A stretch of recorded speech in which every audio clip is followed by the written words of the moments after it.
हाँ जी दोस्तों, राजस्वामी जी। आज बाबा जी ने इंदौर में पहुंचकर वहाँ क्वेश्चन आंसर का प्रोग्राम किया और इंदौर की संगत के लिए ये खुशी की बात है। दर्शन का भी प्रोग्राम हुआ, तो आपके साथ कुछ क्वेश्चन आंसर्स शेयर किए जाएंगे इन शॉर्ट। और हुजूर जी आज भी विराजमान थे। पहला क्वेश्चन किसी ने लव मैरिज के बारे में पूछा कि बाबा जी, मैं किसी लड़की को प्रेम करता हूँ। मेरे घर वालों ने उन्हें मनाने की भी कोशिश की, लेकिन वो कहते हैं कि आप छोटी जात के लोग हो, आदिवासी लोग हो। पैसों का भी उन्होंने कहा कि आपके पास पैसा भी कम है। तो बाबा जी हमें क्या करना चाहिए? बाबा जी ने फरमाया कि बेटा, इंसान को इंसानियत देखनी चाहिए।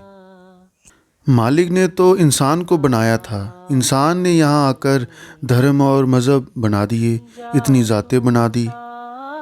आप अपने माता पिता को लेकर जाएं और उन्हें प्यार से मनाने की कोशिश करें। बाबा जी ने कहा कि जो मालिक को भूला हुआ है वो सबसे नीचा है। और दोस्तों, इस बात पर वहाँ तालियां भी बजना शुरू हो गई थी, जो कि नहीं करना चाहिए था, जो ब्यावरा में भी हुआ था। अगला सवाल उनके लिए जिन्हें अभी नामदान नहीं मिला। बाबा जी, हमें नामदान नहीं मिला तो हम आपके दर्शन कैसे कर सकते हैं? बाबा जी ने समझाया कि जो दर्शन है वो एक अवस्था है। अब जो हम बाहर से देखते हैं वो सिर्फ देखना होता है। सच्चे दिल से उस अवस्था तक पहुंचने के लिए नामदान की जरूरत नहीं होती। सच्चे दिल के साथ उस चीज़ की ज़रूरत सबको महसूस हो जाती है। अगला सवाल किसी ने लड़ाई झगड़े पर किया कि बाबा जी, जो सास बहू का झगड़ा होता है, तो बाबा जी ने इस पर कहा कि बेटा, ये कमज़ोरी मर्द की है। मर्द इस टाइम औरत बन चुका है। अगर मर्द सख्त हो, मर्द अगर फैसले सही लेने वाला हो, तो ऐसी सिचुएशन कभी नहीं आ सकती। बाबा जी ने यह भी कहा कि माँ बाप मालिक के बाद हमारे भगवान हैं, उनकी सेवा करो। अगला एक सिस्टर ने सवाल किया कि बाबा जी, मैं छोटी छोटी बातें दिल पे लगा लेती हूँ।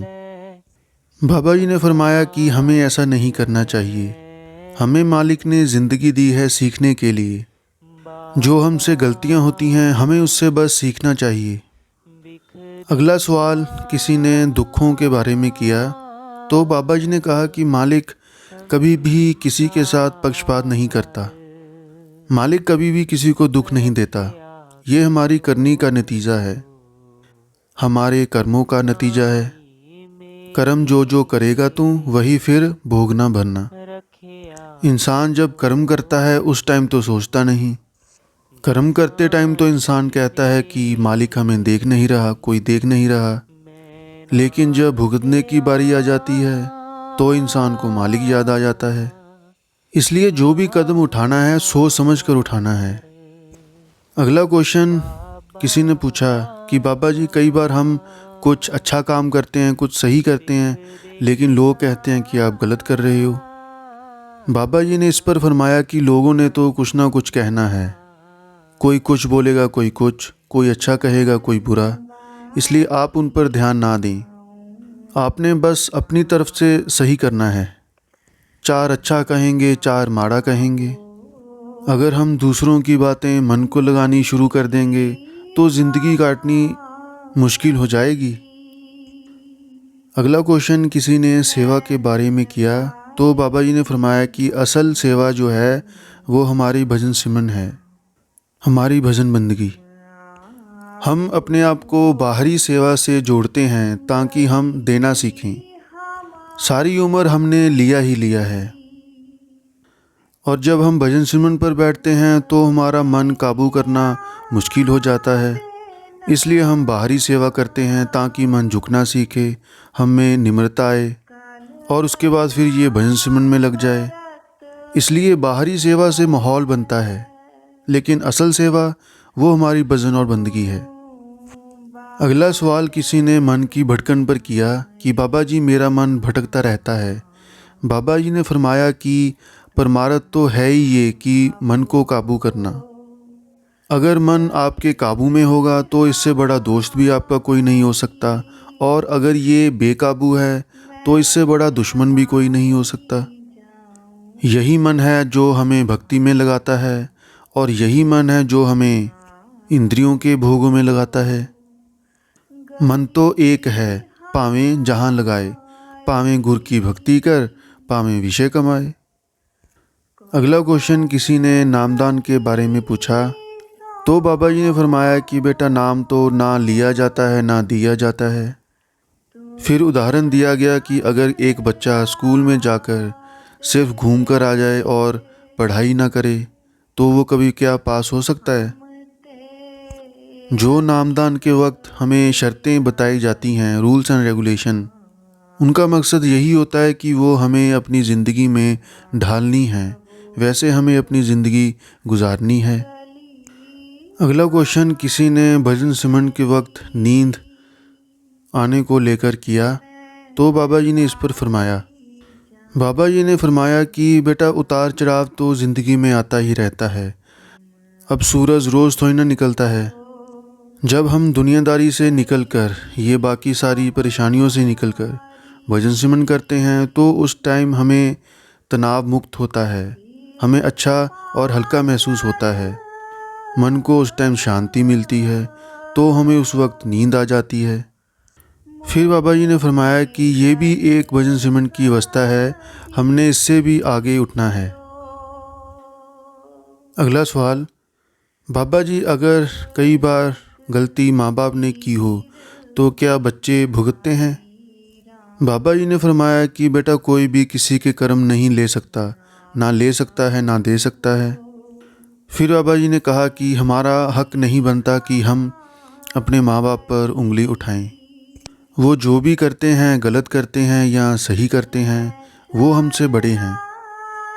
हमने तो उनकी गलतियों से सीखना है, हमें गलती नहीं करनी। अगला क्वेश्चन किसी ने पूछा कि बाबा जी ये ज़ात पात क्यों बनाई गई है, ये ऊंच नीच क्यों बनाई गई है? बाबा जी ने फरमाया कि ये जात इंसान ने बनाई है।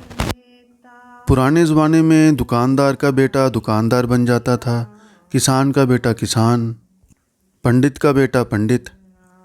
जो ये जातें बांटी गई थी ये काम के आधार पर थी, काम के आधार पर बांटी गई थी, लेकिन अब इन्हें धार्मिक शक्ल दे दी गई है। जब मौत आती है, बेशक कोई ब्राह्मण हो या कोई और जात का, मिलना तो हमें मिट्टी में ही है, एक ही मिट्टी में। हमें सभी ने ही मिट्टी में जाकर मिल जाना है। एक और सवाल किसी ने पूछा तो बाबा जी ने फरमाया कि हमें करनी है, हमें कदम उठाना है। सिर्फ सोच से या कुछ सुनकर उतना काफ़ी नहीं है। सोच तो आपकी ठीक है, लेकिन हमें इसे अपनी करनी में जाहिर करना है, हमने अपनी ज़िंदगी इसके अकॉर्डिंग ढालनी है। अगला सवाल किसी ने कहा कि बाबा जी मेरा बेटा ज़िंदगी और मौत से लड़ रहा है। बाबा जी ने उसे समझाया कि हमें डरना नहीं है, हौसला रखना है, हिम्मत रखनी है। मालिक हमारे से भेदभाव नहीं करता, कर्मों का हिसाब किताब देना पड़ता है, मालिक दया महज दूर करेगा। अगला सवाल, बाबा जी कई बार हमें न्याय क्यों नहीं मिल पाता? बाबा जी ने फरमाया कि जो भी मिलेगा सबको अपनी करनी का नतीजा मिलेगा।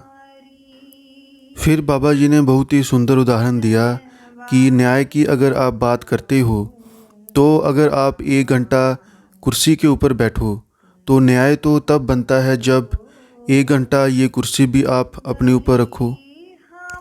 तो क्या हम ये हिसाब किताब दे सकते हैं? उसके घर में देर ज़रूर है, अंधेर नहीं। आप घबराएं नहीं। अगला एक सवाल किसी बहन ने किया कि बाबा जी जब भी मैं भजन सिमरन करती हूँ तो मुझे पसीना आ जाता है। बाबा जी ने समझाया कि ये चीज़ नामदान के वक्त समझाई जाती है कि कई बार किसी का शरीर भजन सिमरन के वक्त गर्मी लगती है, कई बार किसी को ठंड लगती है, तो ये रिएक्ट करता है। अगर हम घबराकर उठ जाएंगे तो भजन सिमरन में रुकावट आ जाएगी। रुकावट जरूर आती है लेकिन हमें उठना नहीं है।